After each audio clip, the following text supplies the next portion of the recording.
เขาโชว์ไปเลยเราต้องได้ก่อนนะเขาโชว์ไปแล้วผู้จัดเราเสียช่างก่อนไม่ยังไง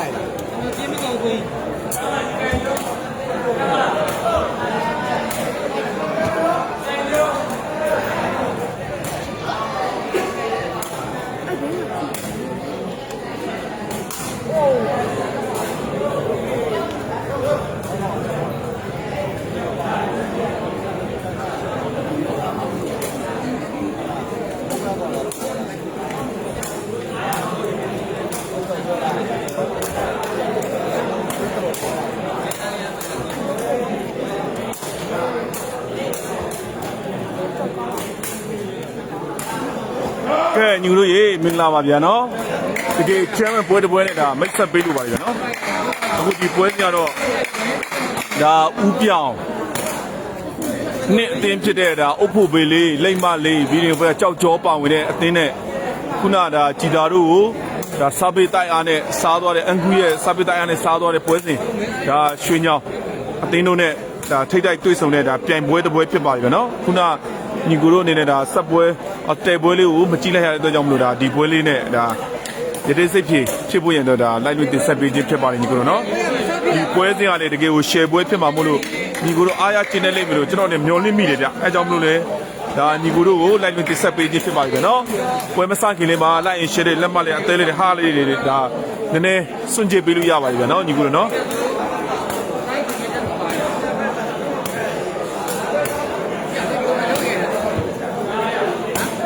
ကဲတကယ်အမှန်ကန်ရှယ်ဂျမ်းမဲ့ပွဲစဉ်လေးနဲ့ပွဲစဉ်တစ်ပွဲဖြစ်တယ်ဗျဒါကြည်တာတို့ကပထမတော်တော်လေးကိုကောင်းတဲ့အသင်းပါနော်ဒါမဲ့လည်းဒါအန်ဂူရဲ့စားပစ်နဲ့ဒါရှုံးသွားတယ်ဗျနော်စားပစ်ပိုက်အောင်မခံနိုင်တဲ့အတွက်ကြောင့်ရှုံးပေးလိုက်ရတယ်အဲ့တော့ဒီပွဲမှာရောဒါအုပ်ဖို့ဘေလေးတို့ပွဲမှာကြတော့ဒါဘယ်လိုလာမလဲအုပ်ဖို့ဘေလေးရဲ့စားပစ်ကပဲစားသွားမလားဒါမှမဟုတ်အန်ဂူရဲ့စားပစ်ကပဲစားမလားဆိုတာလေးကတော့ဒါရေကုန်စရာပွဲစဉ်လေးပါဗျနော်အဲ့တော့ညီကိုနဲ့ like share လေးလက်မှတ်အသေးလေးတွေဟာလေးပေးပေးလို့ရပါတယ်ဗျာနော်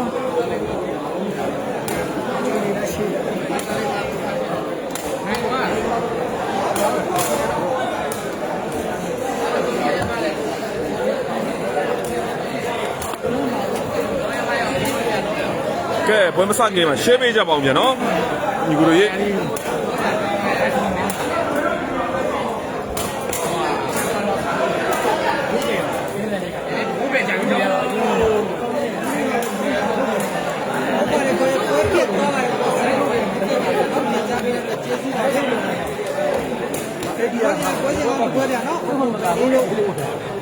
ကျော်တို့လိမ္မာလေးတို့ကိုချက်ပေါတို့ပါဝင်ထားတဲ့အသင်းပါဗျ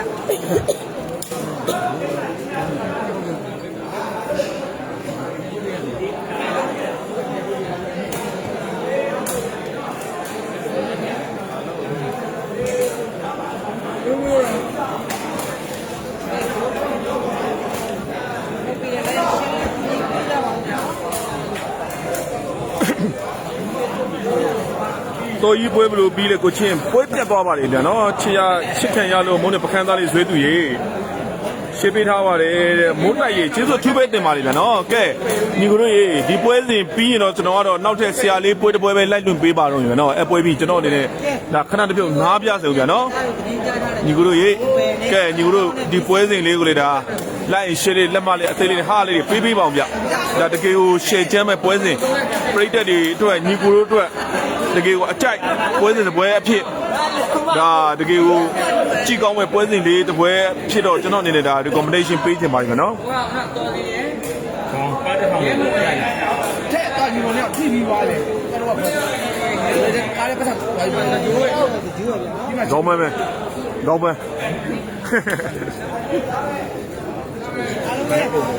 ဒီစုလည်းမထွက်နိုင်တော့အဲ့ဒါထုံးနေရတော့မရတော့ဘူးဘာနေရလဲ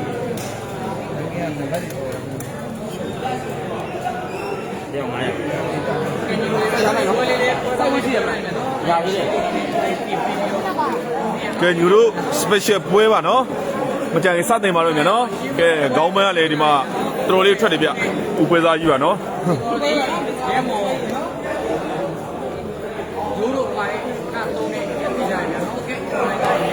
ကဒီပွဲစဉ်ကတော့ဒါစာပစ်တိုက်အားမနဲ့ပဲ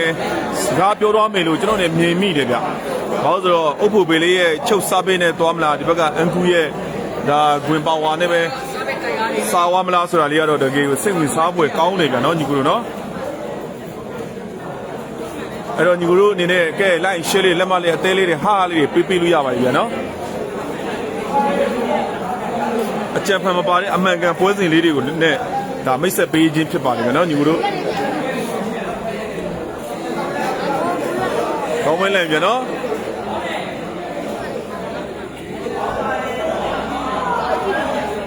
ကြဒီခေါင်းမန်းလေးတကယ်သွားတယ်ဗျနော်အထင်သေးလို့မရဘူးဒီခေါင်းမန်းလန့်တာ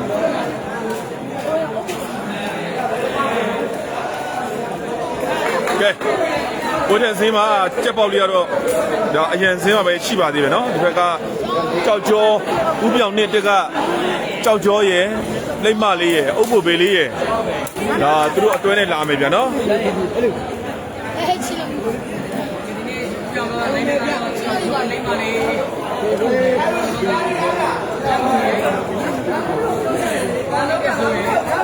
ျွန်တော်ဥပြောင်ပွဲစဉ်တွေခဏခဏမင်းနေတဲ့ညီကိုတို့ဒါရောက်ကြည့်ရှုအားပေးလို့ရပါပြီဗျာနော်ရှယ်ပေးတဲ့ညီကိုရောက်စီတိုင်းကလေးကျေးဇူးထူးပဲတင်ပါတယ်ဗျာနော်ကျေးဇူးထူးပဲတင်ပါတယ်ကဲ view လေးတင်မကပို့ပြီးတော့တက်လာအောင်လို့ကြည့်ရှုအားပေးကြပါဦးလို့လေဒါမေတ္တာရက်ခံလို့ချင်းဖြစ်ပါတယ်ဗျာညီကိုတို့နော်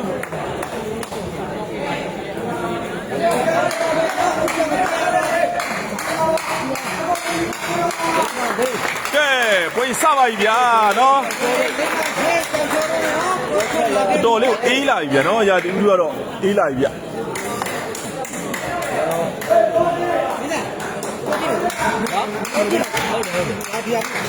ဒါပြလို့ဒါပြတော့ဝဲပြန်အသေးပွဲဟုတ်ကဲ့ပွဲလားဘိုး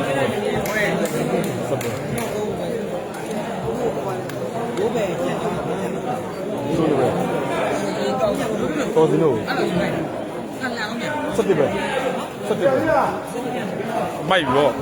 အဲ့ဒါမပြသေးဘူးပေါ့တော့ဆိုပြန်တော့မလို့စဉ်းစားစိုက်ဟိုမှာတပွဲကြည့်လိုက်တယ်ကဲလိမ္မာလေးမာလိုက်ပြီကြောက်ကြောကောင်းပါလေဗျာနော်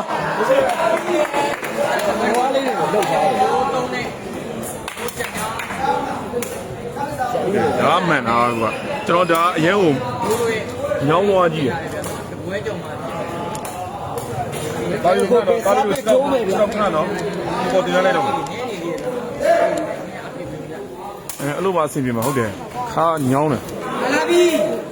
ဘယ်ဘယ်ကိုတီကိုကိုကောင်းနေတာကအုပ်ဖို့ပဲအိမ်မှာကြောက်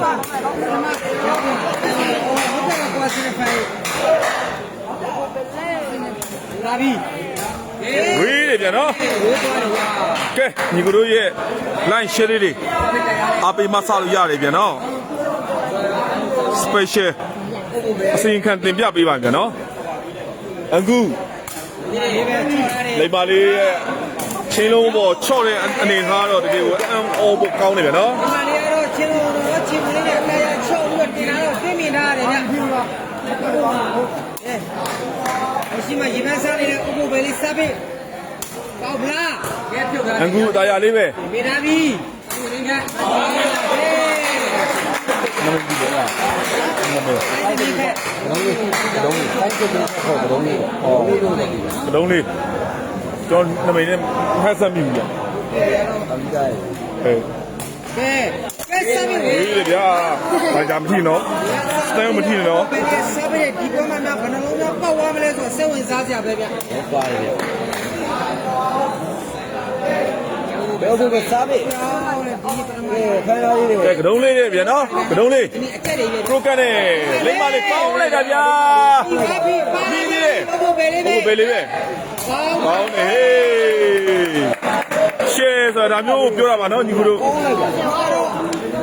ဒူးလက်ပါဗျကဲမှာကတော့ ဒူးလက်တယ်ဗျနော် ဒီလိုလားပြီ ကျင်းသူ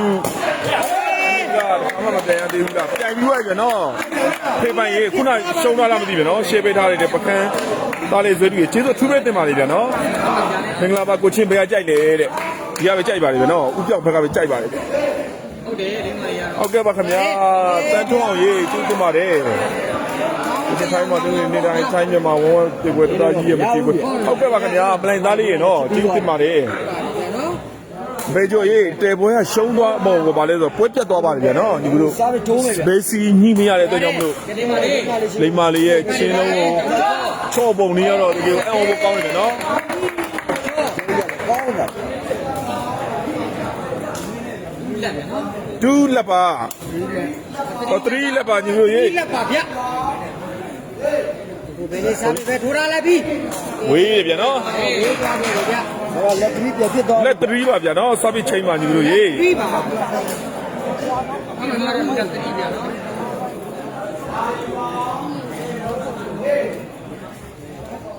ထိုးရတယ်ပိုက်ထက်တိုးပြန်တယ် ပိုက်တိုးတွေဗျာနော်အန်ကူ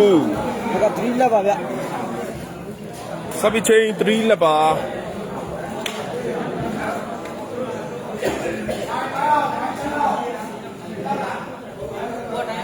အုပ်စုပွဲတွေပဲရှိပါသေးတယ်ကိုဟုတ်ပါဘူး ကျေးဇူးများတော့ရ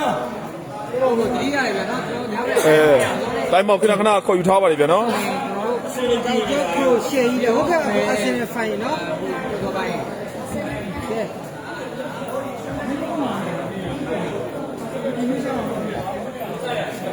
ဒါပဲအားလားညရှေ့ပြပါဘာ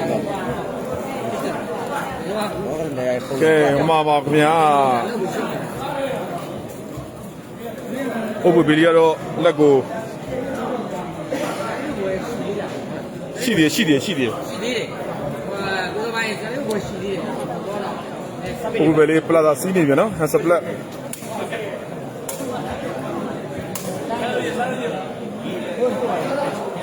ဘယ်ပြန်စားပါဗျာ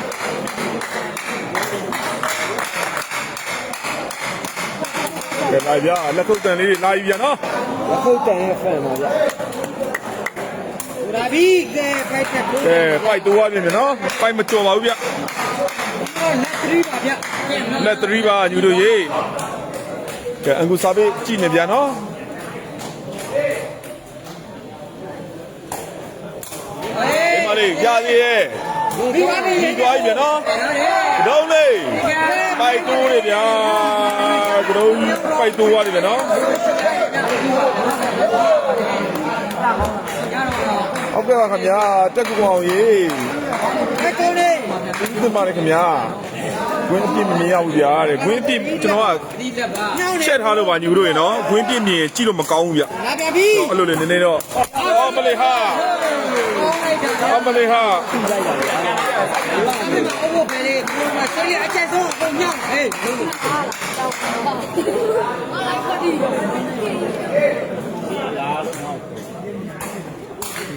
ကဲကြောက်ကြောပဲလိမ္မာလေးမှားပြလိုက်တယ် ပြီးမြောက်ထားတယ် ဂျင်ဘက်ကိုတွတ်တဲ့မှန်တယ်ဗျနော်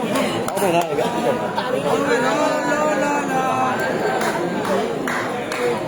လာကတော့ဆုံးပါတယ် ဟုတ်ပဲလေးစားပေးထပ်ထုံးဗျနော် စာပေပေါမလားကြည့်ရမယ်ဗျဒူရာဘီဒီကိုပါတယ်လာလာပြီ ကျန်တယ်ဗျာဖက်ကကတုံးကြီးကလည်းအတကုံစောနေဗျနော် ဆက်လက်မြင်တာမြင်ရပါလား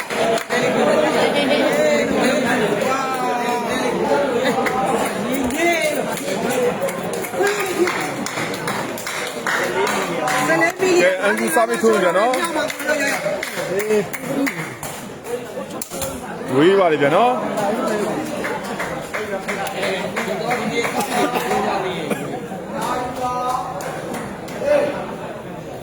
ဒါနဲ့ ဟုတ်ပဲလေး ရိုင်းတော့တို့လို့မရဘူးအဲ့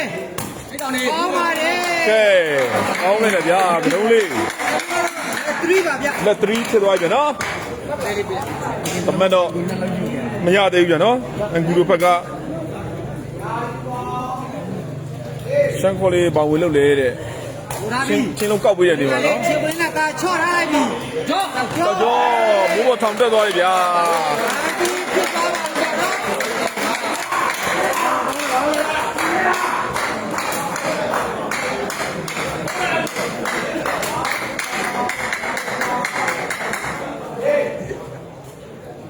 ဒါလေး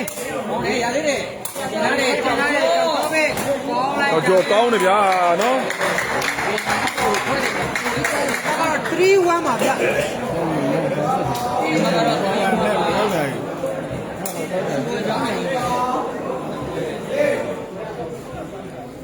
ါလေးကဲ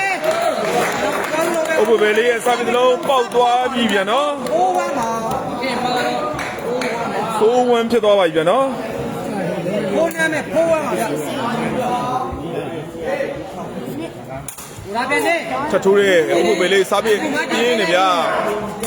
တော့ပိုက်တိုးနေဗျာနော် ဒီစာပြီးကျန်ခဲ့တဲ့တင်းကြီးတွေမှားခဲ့တဲ့ 5-1ဖြစ်သွားပြီဗျာနော် ဖြစ်သွားပါဗျာနော်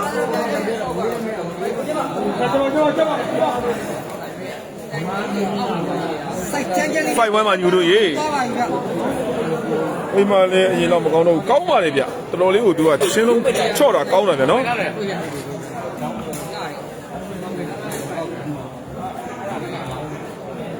ချင်းလုံးဘလောက်ပဲပြင်းနေပါစေလိမ့်မလေးအရှိရောက်ပြီဆိုတာငြိမ်ကုတ်သွားတယ်ဗျာနော်လိမ့်မလေးရဲ့ခြေတော့ထိန်းသိမ်းရတော့ဒါသူများနဲ့မတူဘူးဗျာနော် ဒီကခွင့်ရတာဟာမလေးနဲ့ခွင့်ရတာနော်ဒီစကားမှလည်းရှိကြလို့ရှိတယ်ကျွန်တော်နားလည်းခွင့်လို့ပြကြတယ်ကျွန်တော်ဆက်ကြည့်ကြည့်ပါမယ်စီခွင့်လို့တောင်းနေပါတယ်နော် 5-1မှာဥပ္ပဘယ်လေးစာပြီးထိုးပါမြန်နော် ဒါပြန်နေ အငူ ဒီလိုပြန်တင်ထားတယ် ဟုတ်တယ်ပြီချင်းမှန်သွားပြီဗျာနော် ဒီစက်ရဲကိုနေကလေးဒီမှာတော့ပဲနိုင်ငံနာရီဖြစ်တာကိုရတယ်နော် လိမ္မာလေးတော်ထိသွားပြီဗျာနော်လိမ္မာလေးကိုတော့ဒီကေဘက်နေအပြင်းစားခတ်တဲ့ဥစ္စာဒါကြောက်ကြောရဲ့ခြေထောက်နဲ့ချော်ထိပြီးတော့လိမ္မာလေးရဲ့နှာခေါင်းမျက်နှာကွက်တိဗျာနော်ဒါချင်းလုံးကတော့တော်တော်လေးကိုမာတဲ့ချင်းလုံးဆိုလို့ဗျာနော်တော့ပြင်းထန်နေဗျာနော်ဒီကိစ္စတော့ညကြရင်မိမအာပွားပေးလို့တော့မရတော့ဘူးဗျာနော်သူ့အနေနဲ့ ညတော့ဒီမှာတော့အထက်ကြီး ဟေးကဲတော်တော်လေးကိုပြင်းထန်တယ်လို့ပြောလို့ရပြီဗျဒီခက်ချင်းနေရနော်ကန်ချင်းကိုကြည့်ရတော့နော်လိမ္မာလေးနှခမ်းတော်တော်လေးကိုနာသွားအနာတရားဖြစ်သွားပြီနော်ဒါချင်းမိုးလေးမှာကျုံလေးရှိတဲ့အနေထားမျိုးလေးပါနော်ဒါပေမဲ့လိမ္မာလေးပြန်ထွက်လာပြီဗျနော် ဆောက်ပါဒါ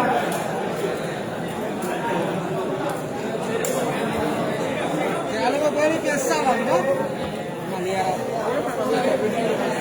ကဲပွဲစဉ်ပြန်စပြီနော်ဒါခံစားရခက်တဲ့အနေထားမျိုးပါနော် ဒါလေးโอเค ကျော်တော့ပေါက်သွားပြီမြန်နော်2 fight ရနေပြီနော် ဦးဆိုင်ပါဗျာ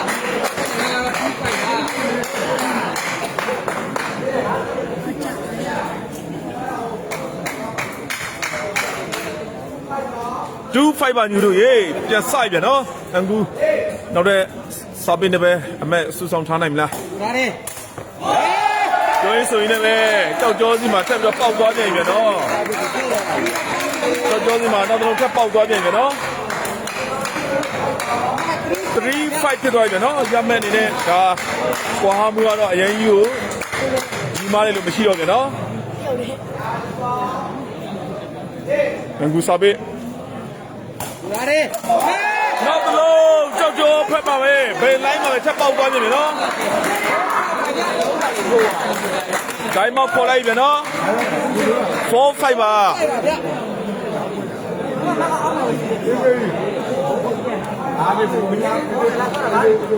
စနေဖဲ 4 5ပါ အားနေတော့ကျွန်တော်ပြင်ထားတယ်ဗျာနော်ခုလိုမျိုးကြပေးတဲ့အတွက်ကိုကျေးဇူးပါဗျာဖာစနေဖိုင်နော်စနေဖဲမှာတော့လေးလို့ပါ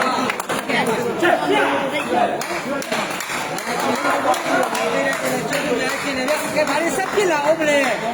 ဘုံပြပဲဗျာနော်ဟ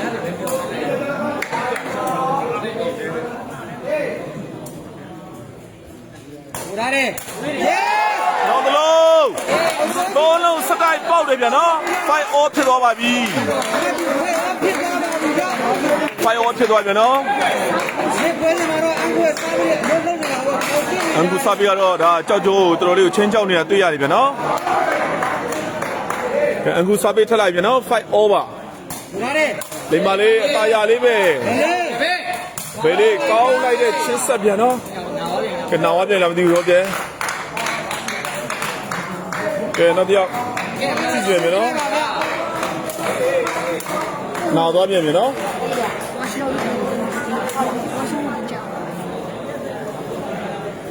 ကျမကိုကျမကိုကျမကိုကျမ ဘယ်နဲ့တပည့်လုံးဝတွေကလည်းစစ်စစ်ပြည့်စစ်လေးအားကောင်းကြတဲ့တွေ့နိုင်ငံတွေကဖြစ်နေတာနော် ခုပုံစံမျိုးဒါ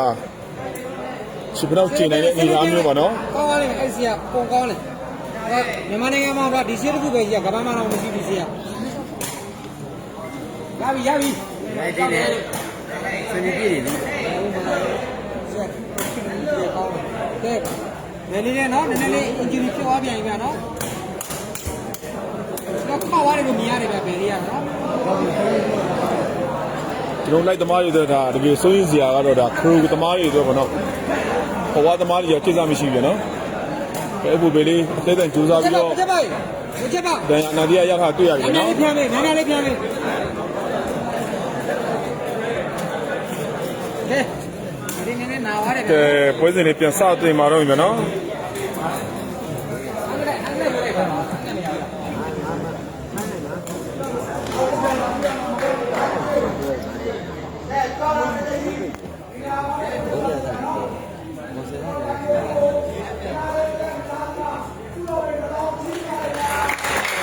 နိုင်ကူကလည်းအနည်းဆုံး4,000 5,000တော့အိတ်ဝင်နေပြန်နော်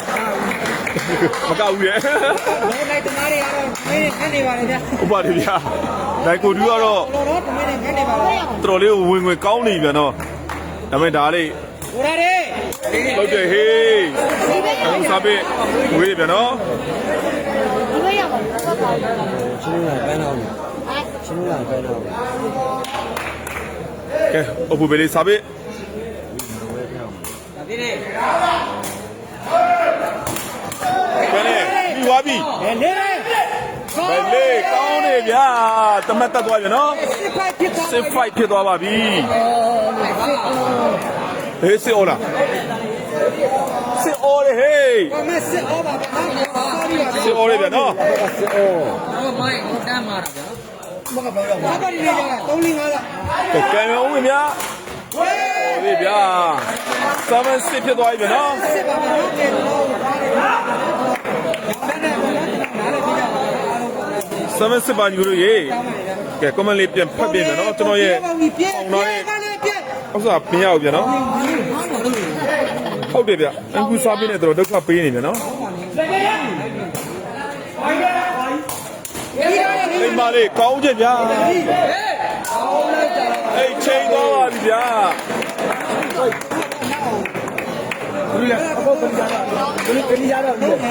ဂျိုး ဘူးလားအဲ့စနေကိုချင်းသွားပါလေအဲ့စနေကိုကောင်း ဘုံမင်းတို့ပြီးရေဒါတဲပွဲတော့ပြတ်သွားပါလိမ့်ဗျာနော် အဲ့စစ်ပါဗျာ ဟုတ်ကဲ့ပါခင်ဗျာတက်နိုင်ဝင်ရေနော်ကိစ္စမရှိပါဘူးညီကိုရေနော်ယူကြနေတာကျွန်တော်အနေနဲ့ယူကြတော့ဒါရှိတော့လေးနဲ့ပဲကျွန်တော်လိုက်လို့ပေးပါပါညီကိုရေနော်ကျွန်တော်ကမရပါဘူးပိုက်တူးသွားကြနော်စိတ်ပါညူတို့ရေ ရတယ်ကြောက် တော့ဒီမှာဆက်ပေါက်တယ်ဗျာ ကောင်းလိုက်တာဗျာ 7 8ပြန်ဖြစ်သွားပြီညူတို့ရေတကယ်ပွဲစုရနော် ဒီဝဲဒီမှာတော့စားပြီးတော့စားပြနေတယ်ချီတော့ ဒီလိုလိုက်ချီတော့ဒီအပူလို့ ရတယ်နေနေဒီမှာလေချေကိုလေးနဲ့ချတာကောင်းပါလေ ကြောက်ကြောက်ကန်းနေမစိုးဘူးဗျာနော် လုံးလုံးကနေလို့ အဲ့ဆမ်းမညီတို့ရေ ဒါပြန်ပြီ ရတယ်မှားလိုက်ပြီကျန်နေ ပြီးခါ ကောင်းတယ်ဗျာချန်ကျူ ဟို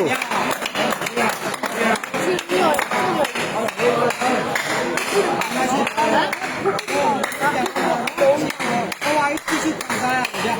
7 8ပါညီတို့ရေ ဒီကောင်းတော့နေရာကောင်းချင်တယ်လည်းကိုကောင်းချင်တယ်တော့ဝါချင်တယ်ဒါလေ အခုစားပေးဝေးသွားပြီနော်အဲ့7ပါညီတို့ရေ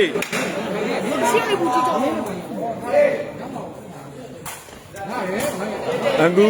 မှားလိုက်ပြီဗျာဟုတ်တယ်ဗျာဘွားတွေပဲတက်တာတွေပဲနော်ဒုံးလေး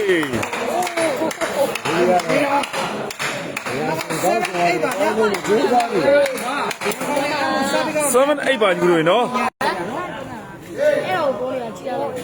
ဟုတ်ဘူးလား ဒါပြန်ပြီ အခု ဒီမှာလေးပဲဒါလေးချောပြီးတည်ထားတယ် ဒီပါလေအဝင်မဲထိုးထားတဲ့ ပြီးပါပြီ တမန်ရတဲ့နေထားလေးကောင်းတယ်ဗျာဘက်ကအုပ်ဖို့ပေးလေးရှောင်းလိုက်တယ်ဗျနော်အဲ့အော်ဖြစ်သွားပြန်ဗျနော်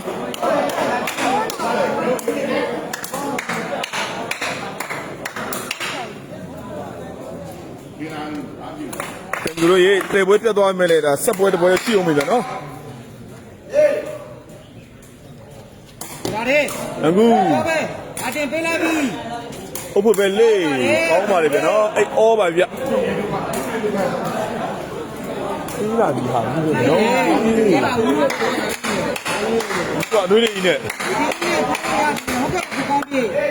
ဒီမှာဟိုမှာ ဘူးရတယ်ဝေးတယ်ဗျာအင်းငယ်ဝေးသွားပြီဗျနော်အဲ့အော်ပါဗျနော်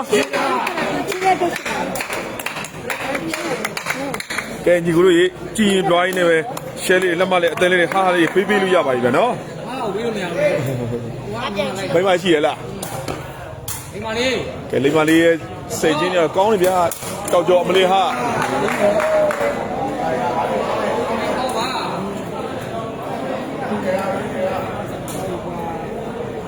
အဲ့အော်ပါဗျနော် ဟုတ်ပါဗျာ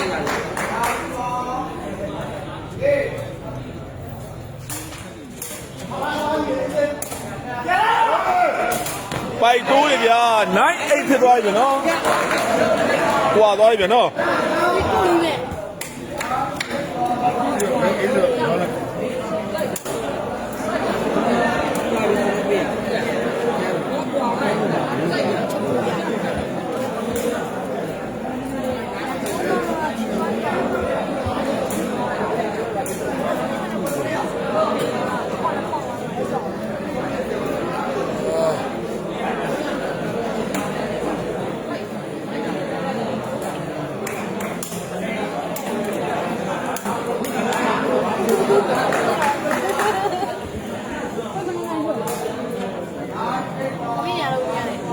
9 8ပါ ဒီနိုင်မှာ ဝေးတယ်ဗျနော် နိုင်အဲ့9ပါညီတို့ရေ ဒီနိုင်တော့မပြည့်မှာ နိုင်ပါ စာပေကောင်းတယ်ဗျာနော်အဝင်မဲထဲလို့ရမယ်ဗျာတမက်ကောင်းတယ်ဗျာဒုံလေးဘယ်တော့မှခံပြစ်တယ်မနော် ဟုတ်လားနိုင် 9 over ညီတို့ရေဘာမှမဆိုဖြစ်သွားနိုင်ရင်ပွဲစဉ်တွေပါနော်တောက်ကျော်လက်နိုင်ဖြစ်သွားပြီနော်တောက်ကျော်ရဲ့ထောင်ချင်းကိုဒါဥပ္ပပေလေးတတ်တဲ့နေရာမှာအမားယွန်းရှိသွားတဲ့အတွက်ကြောင့်မလို့ ကြောင်တရားတော့ ဒါလက်နိုင်ဖြစ်သွားပါပြီနော်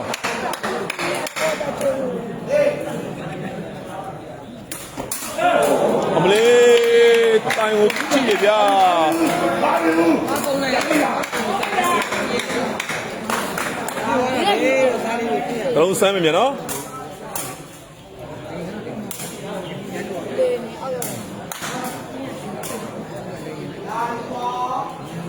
စပါပြီဗျာနော်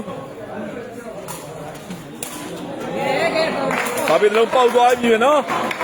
လက်အော်ထသွားပြီဗျာနော် ကဲရမတူ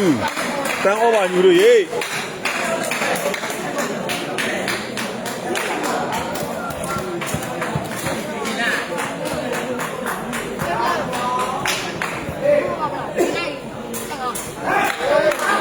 စာပေမူရနော်အခုပဲလေစာပေ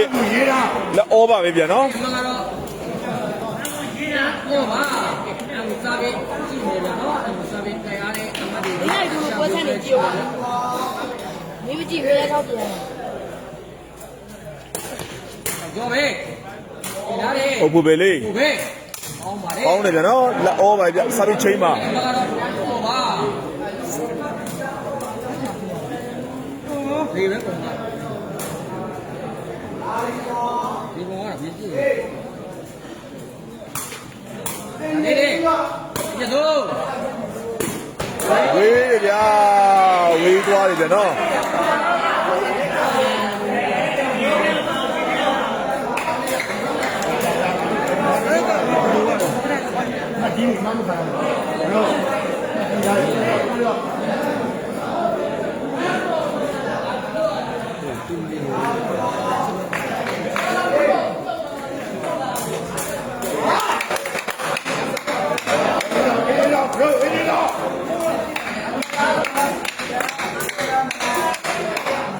တန်အလမ်းမနဲ့ဗျနော်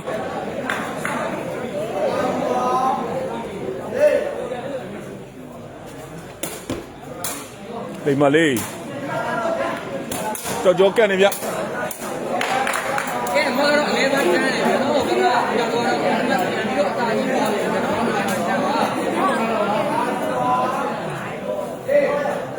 ကဲ1လက်ပါညီတို့ရေ ပြုတ်ကြတယ် ကဲအန်ဂူအစဲ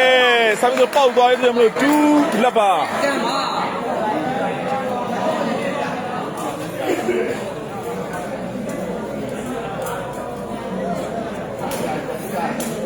2လက်ပါညီတို့ရေနော်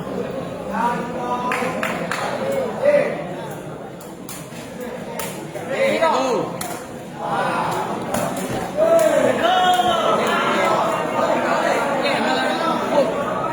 ဟုတ်လက်ဖြစ်သွားပြီဗျနော်ရမယ်စတိုက်ဆိုလိုမျိုးဦးပြောင်တင်ဘက်ကရယူထားတာတွေ့ရတယ်ဗျနော် ဒီမိုင်းလည်းမပဲတယ်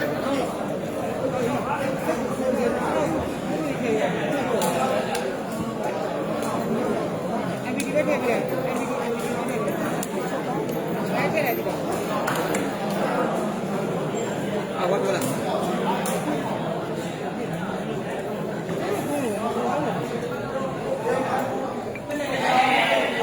ဟုတ်လက်ပါ 哎，မကတော့ဟုတ်ပြန်ပြန်နော်။ဟိုပဲစာပဲ ဟုတ်ပြီလေစာပေပဲထက်ရှိနေဗျနော် ။ဖိုက်တော့ ကဲပွိုက်ရောက်သွားပြီဗျနော်ဟုတ်ပြီလေစာပေကစတိုက်ဆိုလိုမျိုးရမယ်လို့စူဆောင်ထားနိုင်တဲ့အတွက်ကြောင့်မလို့ point လက်ဖြစ်သွားပြီဗျနော်